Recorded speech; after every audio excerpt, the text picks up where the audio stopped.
Hello, welcome back to Learn Oikonomia. In this video, we are going to answer the question how to fight a currency crisis.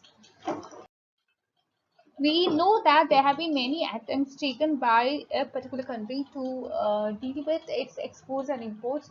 So, whatever policy country would be taking, it would be of the interest of the country that would be taking the policy, right? So, if a country wants to increase its exports and reduce its imports, what it does is that it goes for devaluation. Now, since the early 1990s, we could have seen that there were several instances of currency crises.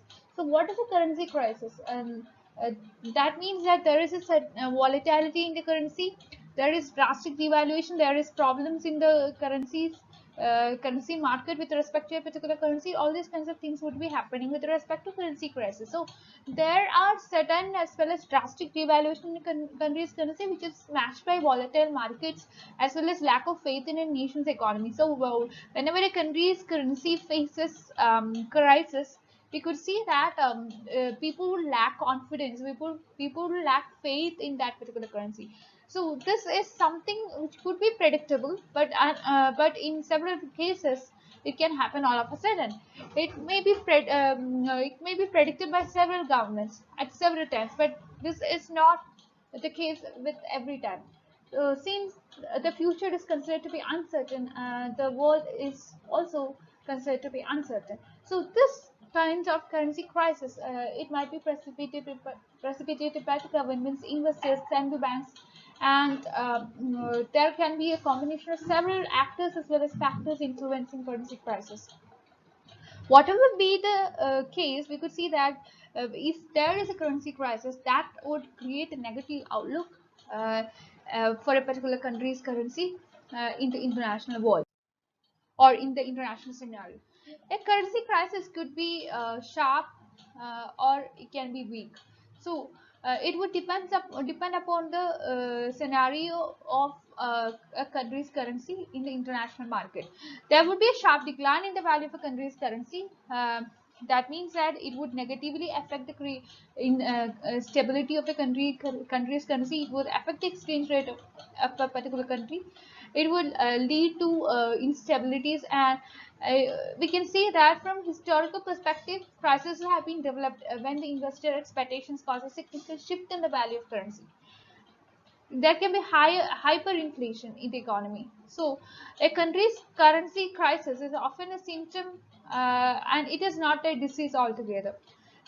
In some places, we could see that there can be more vulnerability with respect to a particular currency. For instance, although there is theoretically possible for the US dollar to collapse, its status as a reserve currency makes it unlikely. But today, what we could see is that US dollar is actually losing, it is gradually losing its value. We don't know whether US dollar would be replaced by some other currency like the China's yuan or some other currency in the international market, or the US would pick up or not.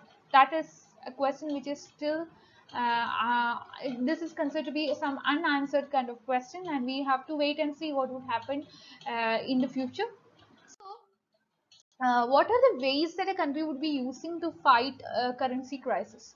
Uh, Here, the main role is taken by the central bank of a country. So, these are the first line of defense in maintaining the stability of a currency. So, here we could see that whatever, whichever the country we are looking into, whether it is India or US or China, whatever it may be, one of the main motive of the central bank of the country would be to deal with the stability of the currency of that particular country.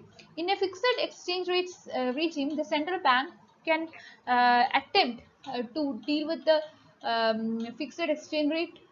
It would be pegging by dipping into the country's foreign reserve, or it would intervene in the foreign exchange markets when there is a prospect of currency crisis. So when the market expects a devaluation kind of thing, downward pressure placed on the currency can be offset in part by an increase in the interest rate. So here, in order to increase the interest rate, the central bank can lower the money supply. The bank can do this by selling off the foreign reserve to create a capital outflow. You can see that the central bank cannot prop up the exchange rate for prolonged periods due to resulting decline in the foreign reserves, right? So devaluing the currency by increasing the foreign exchange rate also results in domestic goods being cheaper than the foreign goods. and this will boost the demand for workers as well as increasing the output. So this will be creating employment opportunity. This will be creating what to say, that a scenario of increasing outputs. As a result, unemployment would decrease in the economy. In the short run, what we could see is that devaluation also increases the interest rate, right? So this must be offset by the bank, I mean the central bank, through an increase in the money supply and an increase in the foreign exchange reserve. As we have already mentioned, propping up a fixed exchange rate regime, this would eat through a country's reserves very quickly, and devaluing currency can add back reserves. If a market accepts the central bank to devalue the currency, then the possibility of boosting the foreign reserves through an increase in aggregate demand is actually not realized. Coming to the anatomy of a country's currency crisis, here investors would be attempting to withdraw their money if there is an overall erosion of confidence in the economy's stability, because a country which has got an unstable currency with it, or if there is instability in the economy with respect to the currency, then there would be a capital flight that would be happening, because the investors would be losing confidence in a particular country. So they don't want their investment in that particular country to continue. Once the investors sell their domestic currency denominated investment, they convert those investment into foreign currency, and this would be causing the exchange rate to get even worse. This would result in something much more worse. The currency crisis predictions would involve the analysis of diverse as well as complex set of variables, the country's borrowing, the country's currency's values, uncertainty, or the government's actions, unsettled investors, etc.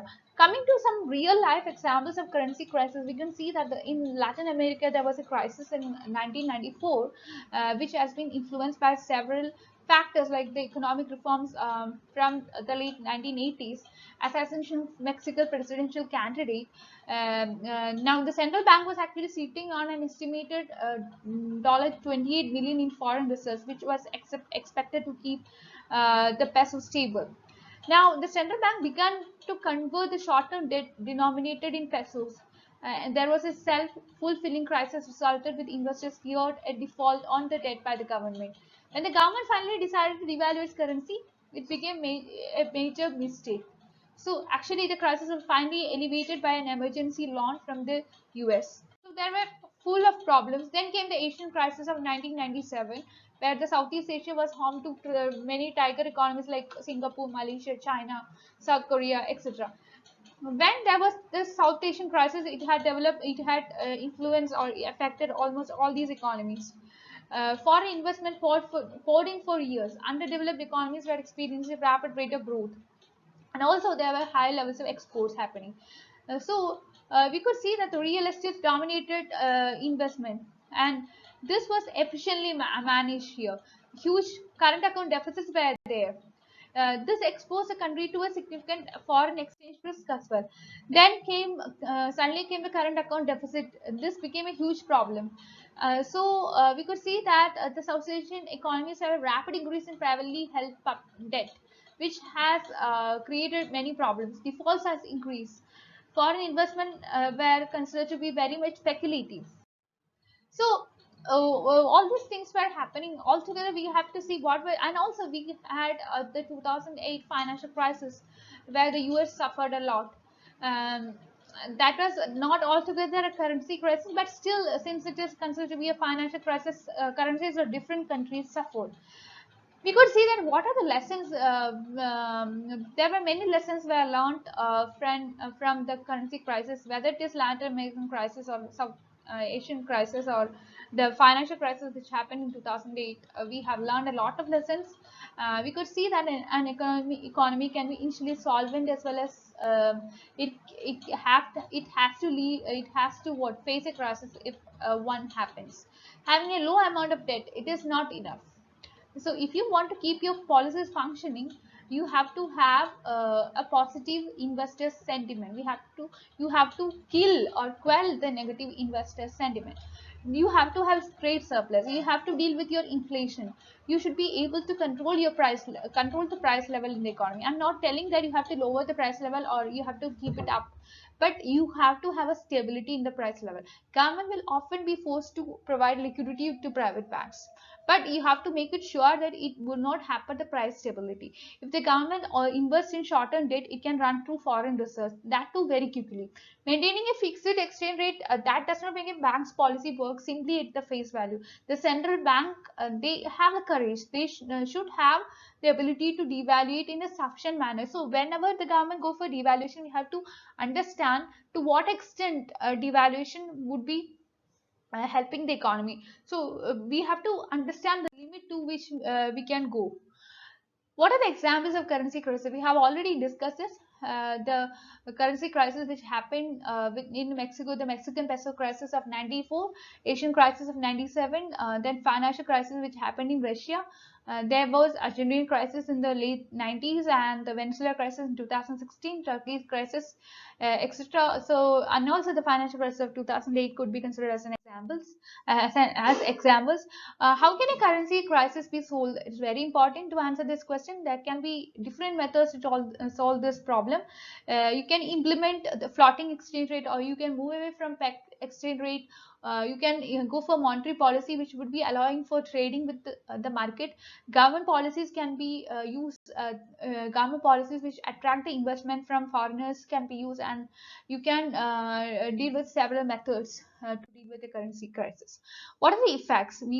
Drastic, problematic effects are there. Like hyperinflation, decrease real wages, increase unemployment rates, debt burden, all these kinds of things, along with lower output, would be resulting as a result of currency crisis. So that's all for today. Please like, share, and subscribe to this channel. We can be a part of my Telegram group and Telegram channel to discuss your doubts. I'll be providing the links of these in the description box, so you can join from there. That's all for today. Thank you.